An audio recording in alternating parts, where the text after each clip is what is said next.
Las ayudas que le dan a los inmigrantes ilegales simplemente por llegar aquí. Sí, vamos a hablar de eso porque me habéis repetido en multitud de ocasiones a través de los comentarios que esto no es cierto, que no le dan nada. Pues estos son documentos oficiales del Estado, que cualquier persona puede encontrar si busca un poquito. Os lo voy a ir dejando por aquí. Simplemente por una persona que venga individual, una sola persona, ya se le van a dar 347,60 al mes para las necesidades básicas. Pero si es que además quiere alquilar una vivienda, le vamos a dar 537 euros al mes.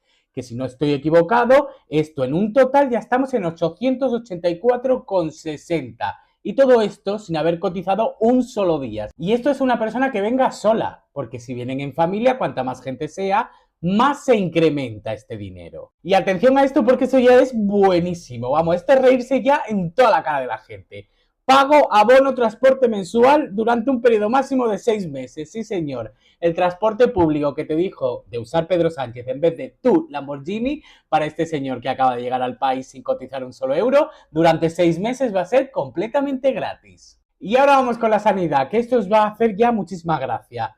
Gafas gratuitas, prótesis gratuitas y espérate tú, que si no pueden ser cubiertos por la sanidad pública, lo que tienen que hacerse estas personas, le vamos a pagar también un seguro privado. ¡Ole ahí! Y todo esto con tu dinero, el mío, el de aquel y el de todos los españoles, porque al señor presidente se le ha ocurrido la idea de que tiene que arreglar primero lo que hay en el mundo exterior antes que arreglarlo de España. Y encima la excusa es que son refugiados.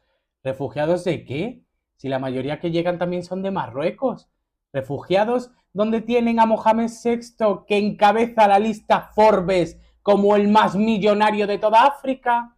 Esos refugiados, de verdad, buscar estos documentos. Son públicos, los puede leer todo el mundo, tú, yo, todo el mundo. Y luego me dices, ¿qué opinas de darle todo el dinero de España a estas personas que vienen sin cotizar un solo euro, mientras tú trabajas 40 horas a la semana por un salario de mierda?